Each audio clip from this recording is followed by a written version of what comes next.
Good morning, everyone. Welcome to day 23 of the 30-day Body, Mind, and Spirit Challenge. Today, we are continuing with the Source 5, and we're going to be utilizing it in the spirit realm today. This will be the last day of this technology, showcasing it. So with that said, we're going to pick another array. Probably do number 8 is one of my favorite ones.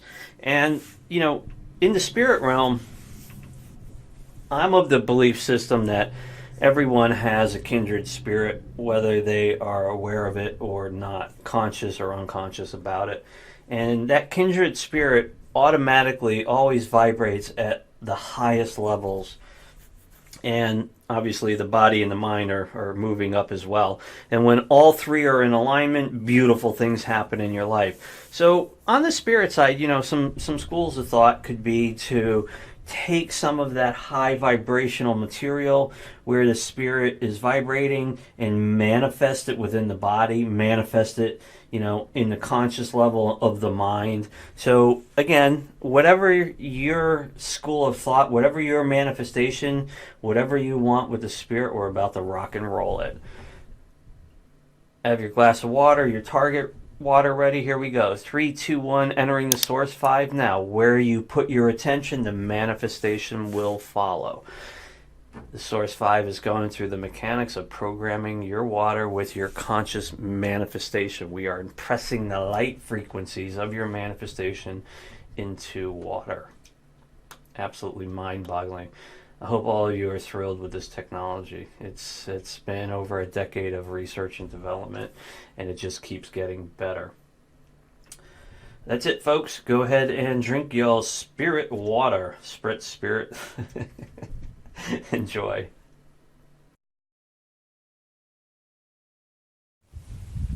And good morning, Reno Soriano here at the Conscious Health Alchemist, day 23 of your 30-day holistic health challenge. Today, I want to talk to you about, how to order healthy when you go out, or when you're traveling, or when you're with friends and family. Right now it's November and holidays are coming around, and then there's other holidays throughout the year. And usually, there's going to be moments where you're not going to be able to control your intake as far as, your options, what's available. So let's go through this and let me walk you through. Okay, so number one is when you're out, you're the boss. And so if you go to a restaurant, you don't always have to choose what's on the menu. You can actually get things customized, okay?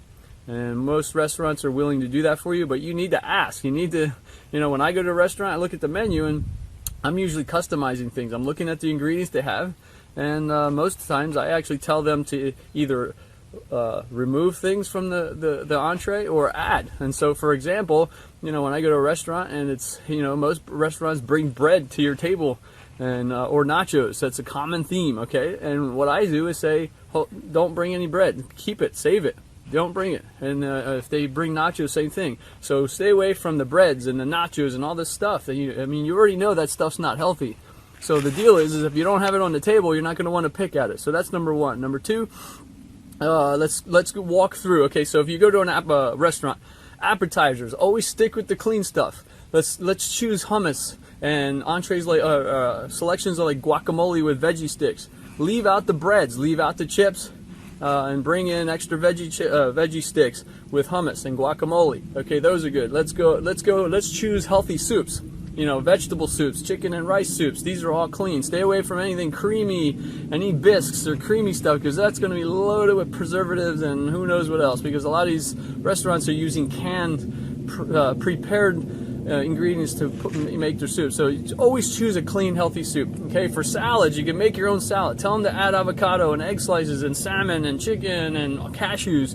You don't always have to go with what's on the menu. And also the salad dressings are very unhealthy, you know that. So bring or make your own.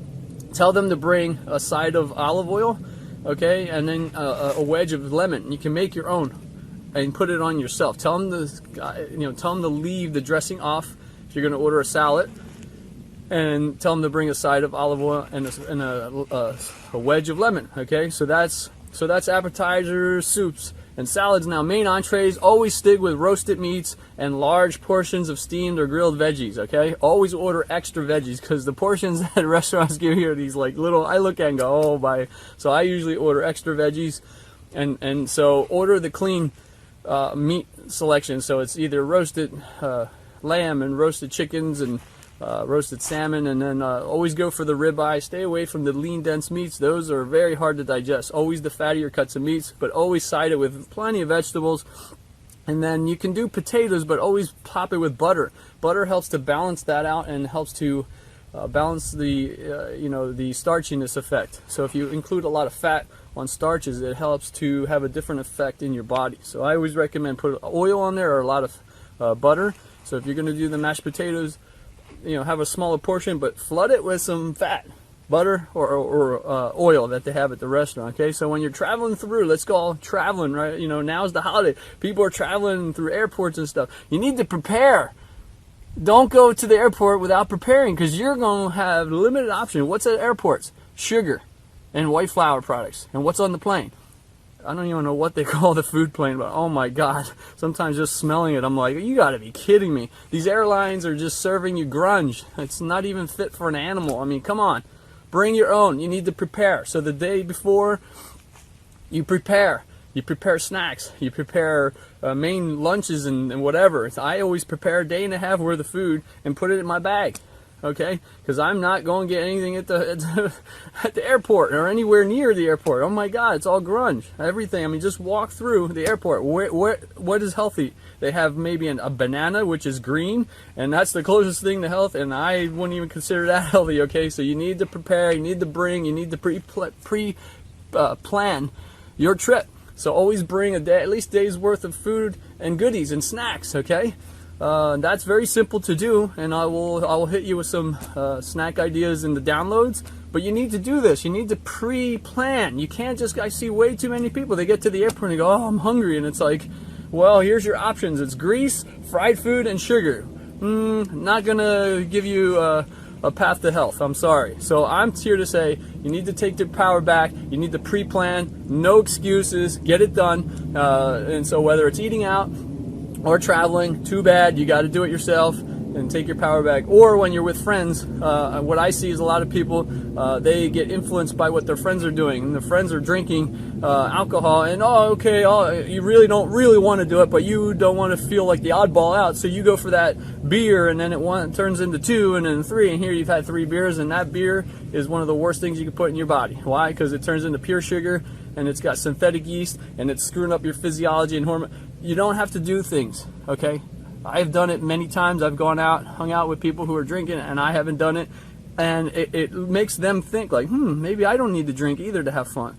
So the deal is you need to change your mindset. You need to take your power back. Don't be influenced by people out in society, whether you're with friends and family. Don't follow what they're doing. You follow your own path, okay? So I'm going to press you on this because I see way too many people. They're at a party or they're at a function and they go for the chocolate cheese, the chocolate ice cream or the beer or the alcohol, and one thing turns into another, and they have a whole night of eating this grunge stuff, and the next day you wake up and you pay the price. Stop it. You don't have to do that. You can serve as a role model for these other people to show how you can actually go out, have fun, and you don't have to participate in the grunge toxic stuff. It's your choice. But I'm here to press you because I see way too many people. That's how, you fall off path. It takes one night. You go out with friends, boom, and you wind up cheating and doing all this stuff, and then all of a sudden you give up and you start going back to what you were doing, eating the grunge and all this stuff. Don't be influenced by people out there. It's your life. It's your body. Do you want a radiant body or not? Then you need to follow the practices and lifestyle that are going to create that. All right, hit you on day 23. On ordering healthy when eating out and traveling. Stick with it, my friend. Come on, we got the last week here. You got to dig a little deeper, all right? I'm going to ask you. You got to bring it. This is bigger than you. Your health is bigger than you. Bring it. Bring your brilliance, baby. Let people see your brilliance, all right? I'm Reno Soriano, and I'll see you soon. Remember, healthy body, happy soul. Hello, beautiful people, and thanks once again for returning. Today, I want to talk about fear and how it holds us back. Oh, the dreaded feeling in our body when we want to do something and we just don't take action on it because we have that fear state. Well, let me ask you this. Get out a piece of paper and I want you to write down just two things. We may want many things, but let's just start with the two most important things to you in your goals or your life, your wishes. What do you wish for or to get accomplished or to have more than anything? Write those two things down. And what I want to delve further into is what gives you that desire to have, want, or be those things. I want you to think about that for a minute. When we have a desire, let's just say with our heart, with pure intent, whatever we want hurts no one else in the world. That desire, that feeling in and of itself is proof from the universe, from your higher self, whatever you want to call it, that that is a possibility for you. That ultimately that would make you happy. If you want that, that is in a possible or a probable timeline for you. Now, we can take many different timelines. If we don't take action, we perhaps will go down a timeline that stalls, delays, or doesn't even manifest what we want. I want you to think about that. If you desire it, that is the indication that it is possible for you. Know that, understand it. You know, it was never I never desired to be a pro golfer, a professional, athlete, or I never wanted to be the Queen of England. You name it. Whatever I wanted is what was in alignment for me, or what I still want is in alignment for me. Whatever you want is an alignment for you. Otherwise, you wouldn't even want it. Just like I mentioned, I never wanted to be those things, so I will never be those things. But I don't want to be those things. So think of it that way. If you want it, that's the validation that you are entitled to go after it. Now, we let fear hold us back, but I want you to also think about this. The next time an opportunity comes up where you can take action, where you can seize, where you can seize what you want to do, and you feel this wave of fear, and you just know that it's probably going to keep you from doing what you want to do, I want you to just take a few moments, and I want you to think about yourself in 10, 20, 30 years. Sitting there in your rocker at your table and thinking about, I wished I'd done this. I wish when I was young and healthy and blah, blah, and had this and that and the other, I wish I'd done this. Because we're going to get there sooner or later. There's no question. We're all going to age and get older and older, and eventually we will pass on. So I don't normally advocate for projecting in the future or reflecting on the past, because that usually causes us pain and anxiety. But when it comes to things that you really want and you really desire, think about for a minute how you're going to feel when you get older and you didn't do it. And let that feeling come over you like a wave, and it will help you push the fear away to do what you want to do right now.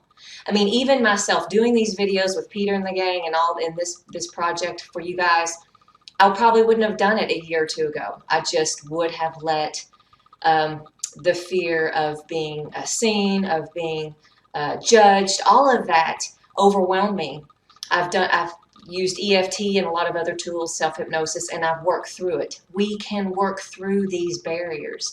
But I just wanted to give you a couple of tools today, a couple of ideas to think about. Put yourself in your shoes down the road. If you regret not taking action, then you probably should take it now, sooner than later.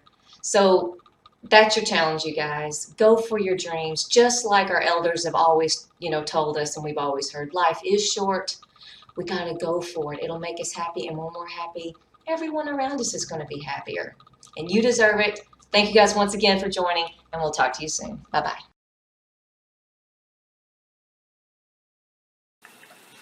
Hi guys, we're back. Day 23, Body, Mind, Spirit Challenge. My name is Jim Standish, and I am one of your co-hosts. So yesterday we were talking about the Sri Yantra, and I gave you the opportunity to print up a symbol, and I also gave you a link where you could read a little bit more about the Sri Yantra, and I certainly would encourage you to do some research on that. I mean, just Google it, go to Wikipedia. There's an awful lot of information about it, and I think that when you start to read it and start to understand that it's really a powerful tool, a powerful symbol that has been used for eons for specific purposes. And we're going to dive into some of those purposes. So what I want you to do is to actually either pull it up and print it out so that you can put it in front of you, or open another screen on your computer where you can put the symbol on your computer. And I want you to kind of have maybe some lighting that will allow you to just kind of concentrate and zone in on the symbol itself. And we're going to combine that with some rhythmic breathing. And I want to find a rhythm that is comfortable for you. And we're going to practice breathing. So going back to all the other stuff that we talked about, and hopefully you've been taking some notes, you have your notebook, maybe you even have a separate page for each day so we can go back and review and add some things, right? So we talked about taking off your shoes. Very important. Allow the free flow of electrons from the planet so that you can connect yourself to the planet. We talked about straightening the spine and how important it is to straighten your spine and have a straight spine through this process.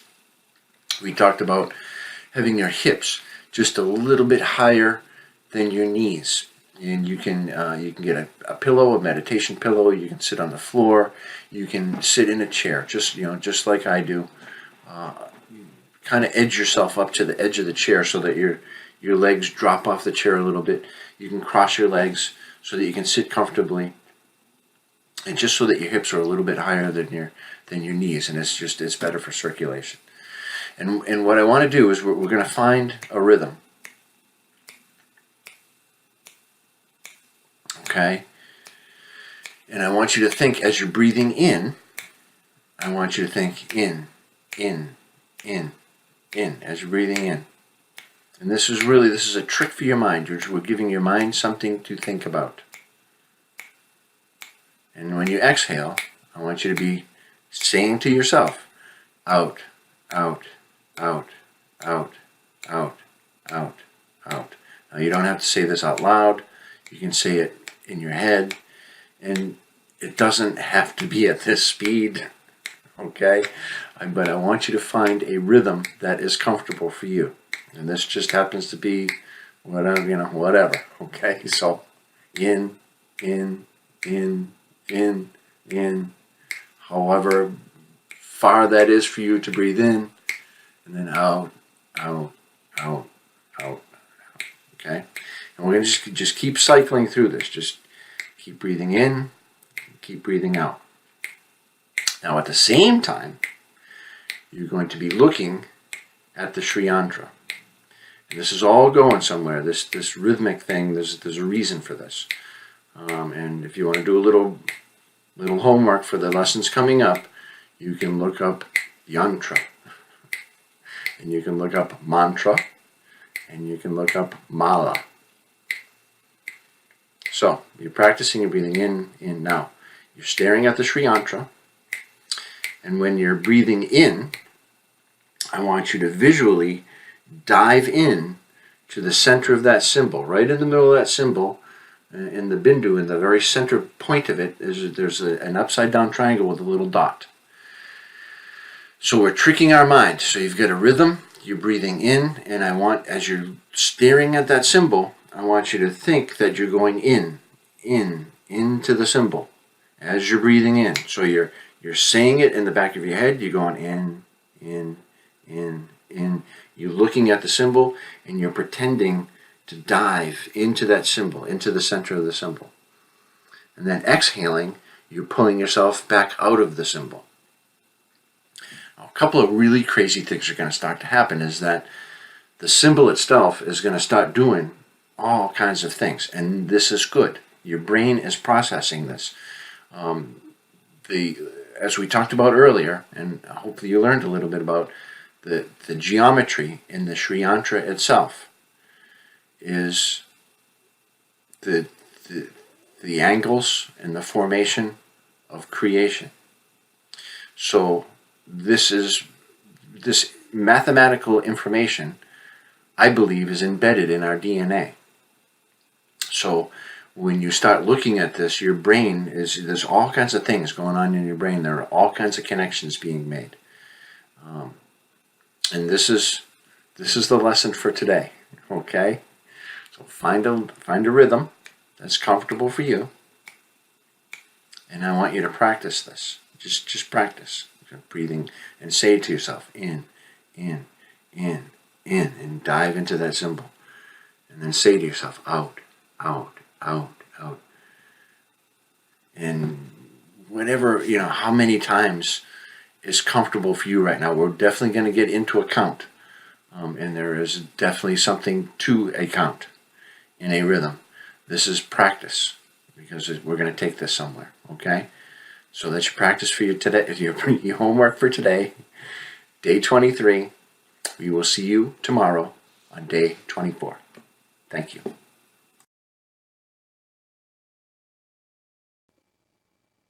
Hello, I'm Dr. Howard. We're going to talk today a little bit about exercise, and I'm going to talk about some exercise that you're not very familiar with. It's called a rebounder. Exercising on a rebounder, and it's a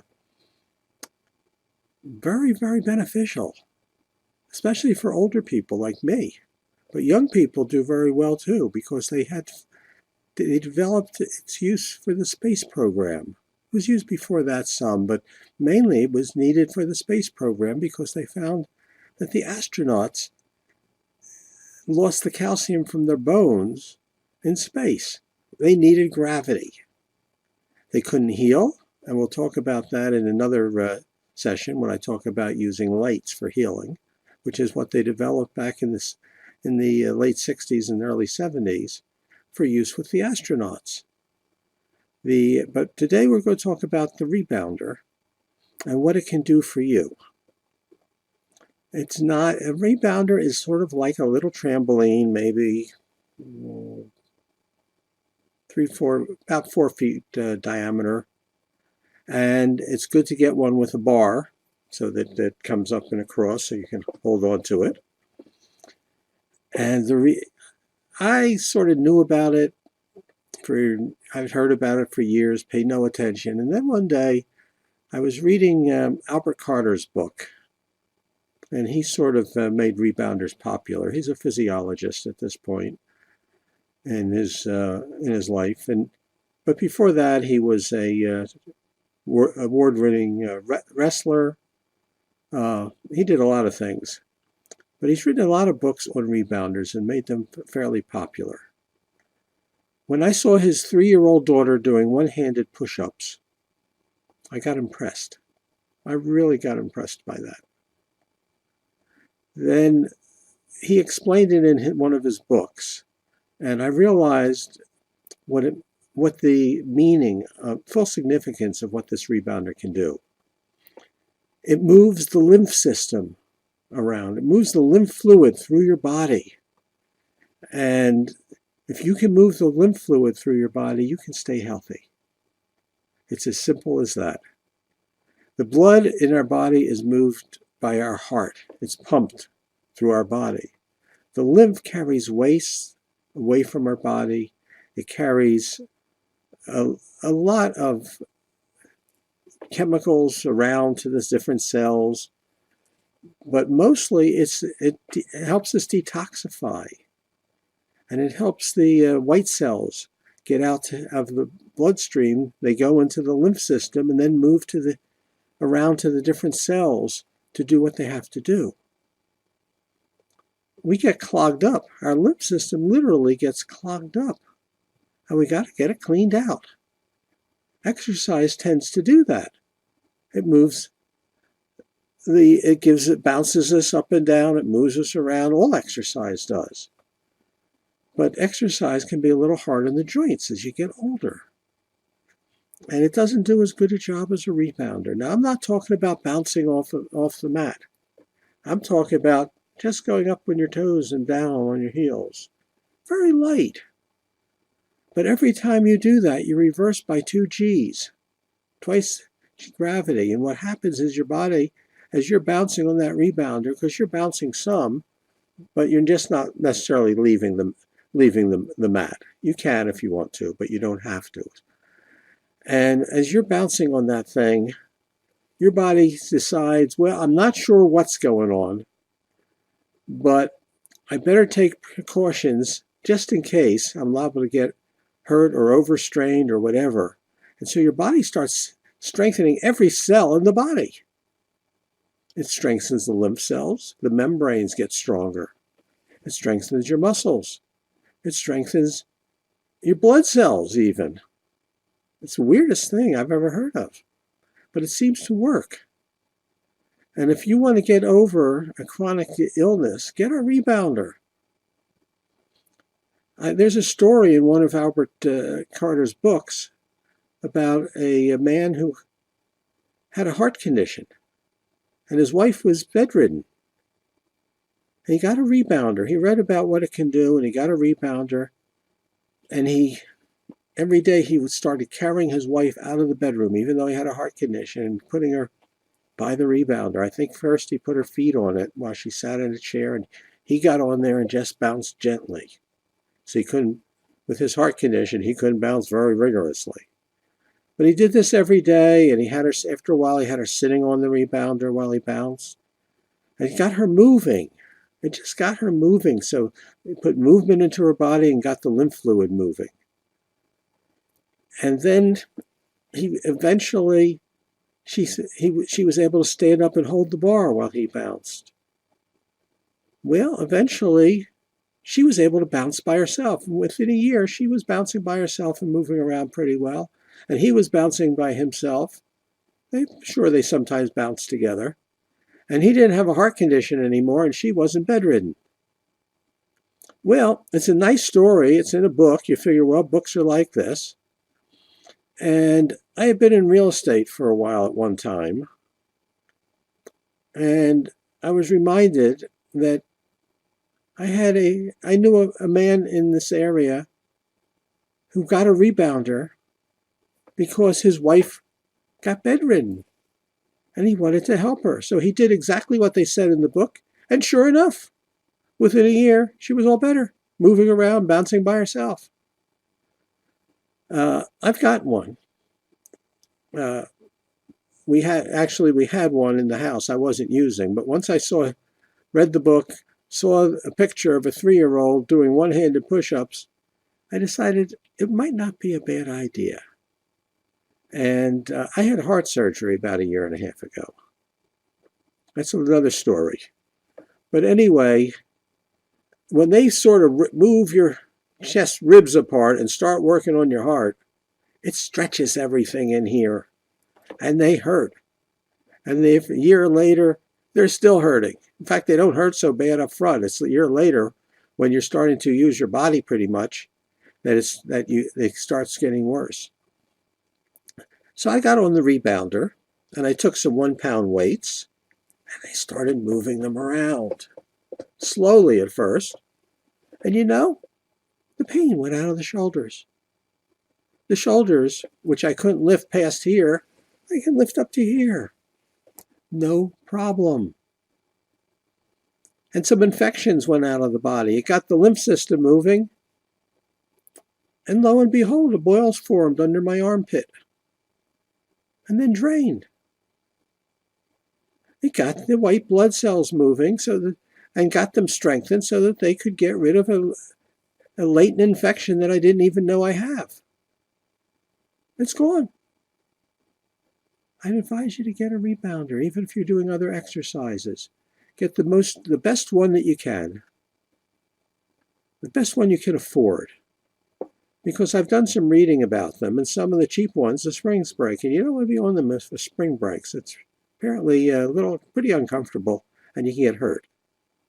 The low-end ones are $60, $70, $50.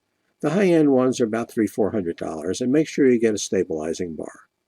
The nice thing about the exercise on the rebounder is you only have to do it about 2 or 3 minutes, maybe 3 times a day, to stay in great shape. And for somebody my age, I'm 74 now. It's nice to be able to get into great shape pretty easily. And I still do Tai Chi and I still do some other things. But mostly, I do a rebounder. God bless you. We'll talk again. Take care.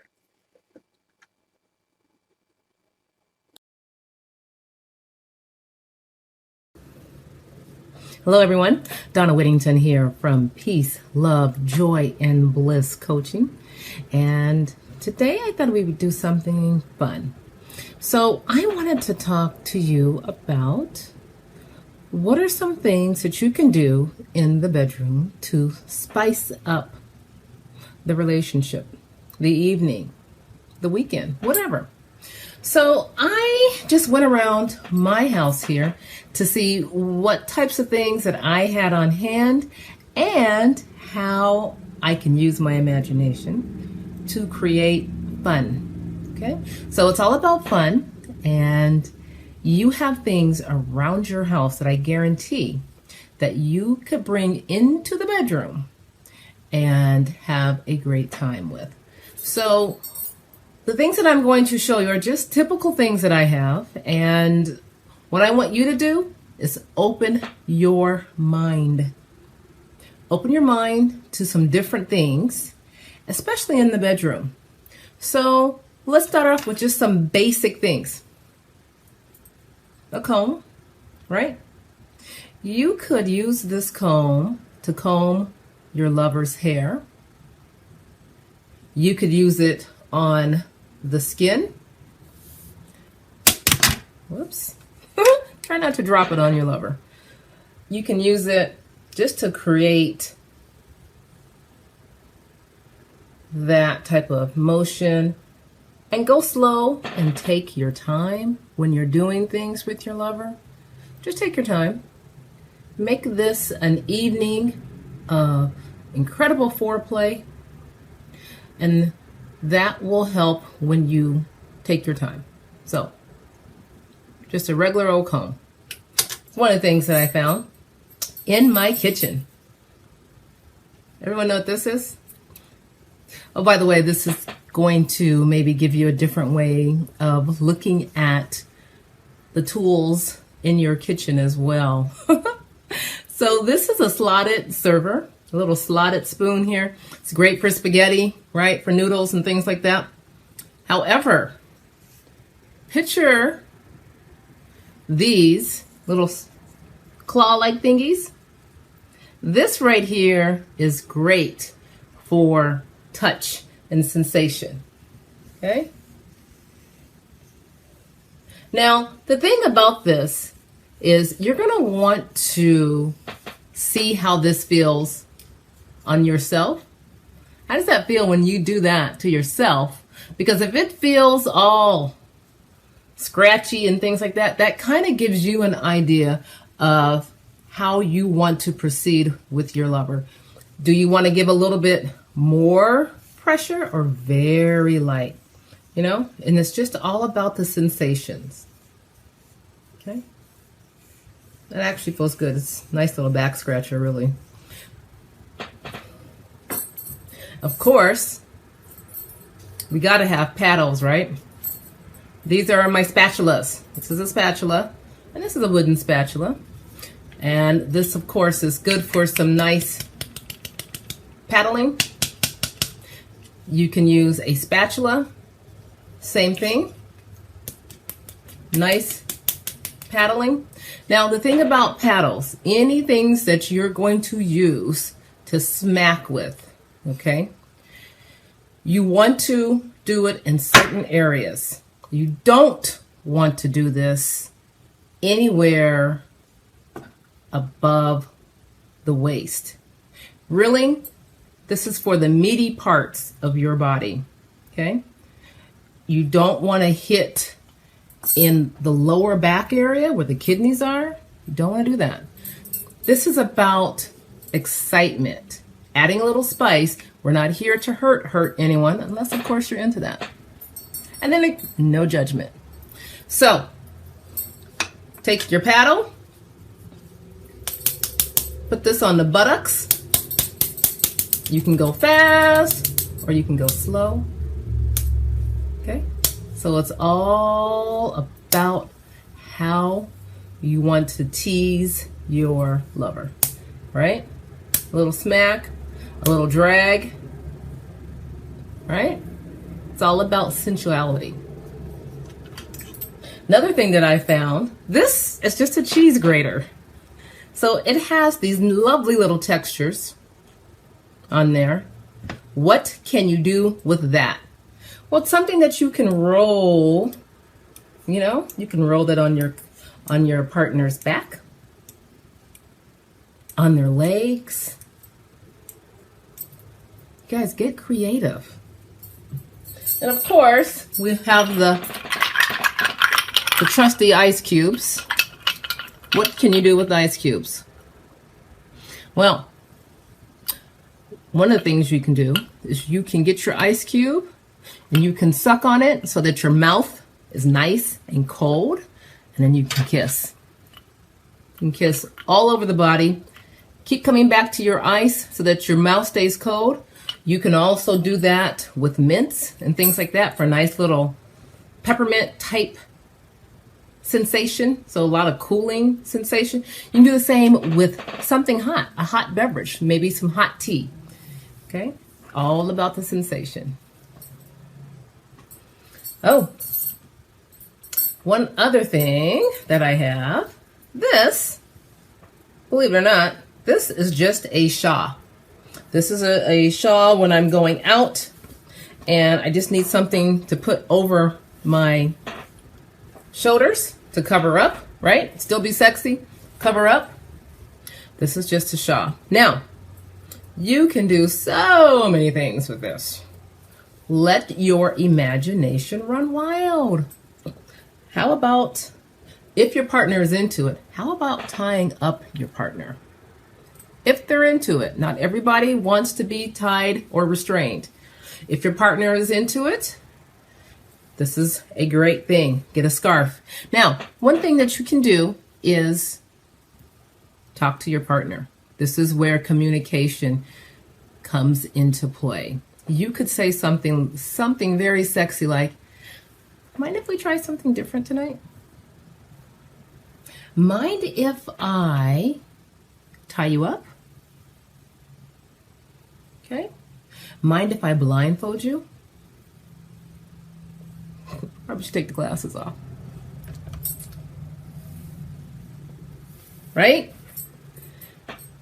How fun is that? So there's lots of different things. Tie the wrists up. Tie the feet up. And then have your way with your partner. This is another scarf. Now, I could not find my feather duster. Apparently, I haven't been dusting because I cannot find my little feather duster.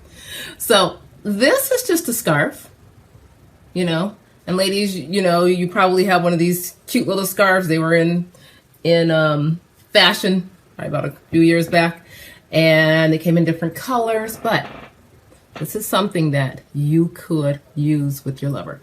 Ball it up, and you could drag this along your partner's body for a nice pleasure sensation. Okay? And make sure you take your time. Don't rush. Don't rush this. This is fun. Enjoy. Enjoy teasing your partner. Enjoy pleasuring your partner. Okay? So, feel how it feels on your skin as well, on your body. And speaking of, see how it feels for you. Anyone that is single, do the same things, but do it to yourself so that you know. How does that feel? How would that feel? Is that something that you would enjoy? You know, this is great practice. So when you do have that partner that comes into your life, into your space for however long that is, then here's something that you have in your toolbox that you can do with your partner for excitement. Okay, this feels extremely soft. It feels really good on the skin. So see how that feels for you. Okay, nice little light touch. Up and down the back side, up and down the front. Okay. Nice tie. What could you do with the tie? This is actually a beautiful tie, so I'm going to suggest you go to the thrift store and get a cheap tie, especially if you're using oils or anything like that. And another way to blindfold your partner, right? You can do that. Other thing that you can do is, how about you wear the tie to bed and nothing else? How exciting would that be for your partner? Okay, it's all about the visualizations. Women, you got to remember, if you are pleasing your man, and I shouldn't just say women, because if you're in a same-sex relationship, same thing. It's all about visual, and it's all about stimulation. So let's see how I did there. Yeah. You know what? Your partner is not even going to care if that's a Windsor knot or whatever, and if you did a good job or not. Trust me on that. All they want to know is you thought about bringing or coming into the bedroom with just a tie on, and how exciting would that be? Ladies, I'm going to also suggest you pair that with a pair of high heels. Just a thought. Who doesn't like honey? Take honey. You can put honey on your partner. Now, you can do lots of cool things with this. You could put it on your partner and lick it off, of course, kiss it off, put it on your lover's lips and give them a nice, sensual kiss. Remember how I talked about in the other video, kissing for 15 seconds. Kiss for 15 seconds. You think you could do that? Put some honey on your lips, or put some on your hands, and you can put it on your lover's lips. You can put it on your finger and put it on your tongue very seductively. Your partner will like that. Lick your fingers. They will like that too. Remember, slow everything down. And just tease your partner. This is yummy. Word of caution. This is not for oral sex for females. Nothing sugary goes in the vagina. Ever. Now, one other thing that I have, and this is just my olive oil from my kitchen. What can you do with that? How about a nice massage? Okay, so if you don't have any massage oil in your house, don't skip on the massage. Put a little bit of this in your hands. It goes a long way. Rub it in, and then massage your partner. You know? So, some of the things that I just had lying around that I thought, what can we use to spice up the bedroom? This right here is just a simple little nail brush. And, you know, for your nails, how about running this up and down your partner's back or front side? How about the legs? Show the feet some love as well, right? The feet never get love.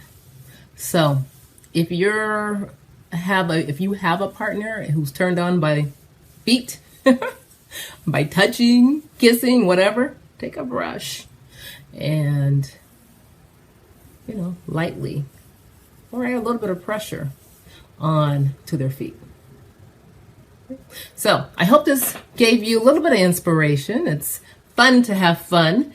And remember, judgment kills the mood. So if your partner is wanting to try something that you're not comfortable with, no judgment. However, explain to him or her that that's not what you want to do, and then talk about why. And then maybe even talk about but I'm willing to try. So maybe there's something that you can go slow and do together, but you're learning together. How exciting is that? And remember, for anyone who is single, please look around your house. See what you would want. What would you want? What would you want someone to do to you? Think about that. Fantasize about that. Remember, the things that we think about come about, right? Set some intentions. What if all the disabilities that you've been told or think that you have are actually great capacities? What if everything that you thought was wrong with you or you've been told is wrong with you is all a lie? What if they're all lies? Your point of views create your reality. So what if we turned all of that around? Would a problem be a problem if you had no point of view about it being a problem? Perhaps. It's just that point of view. So I challenge you to turn it around. Everything's the opposite of what it appears to be. Nothing is the opposite of what it appears to be. Everything is the opposite of what it appears to be. Nothing is the opposite of what it appears to be. Everything is the opposite of what it appears to be. Nothing is the opposite of what it appears to be. So, what is that? What is your greatness? And what is your magic? What are you capable of that you haven't even acknowledged? You, my friend, are the secret ingredient.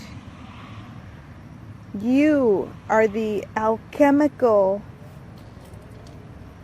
ingredient in your recipe. So what are you cooking up in your life? And would you now be willing to add all of you into the mix? You make it unique.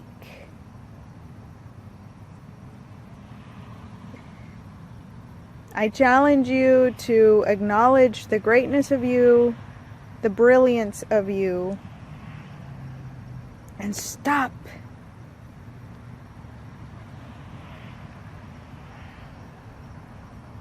going into anything that distracts you from creating the life that you would like to live.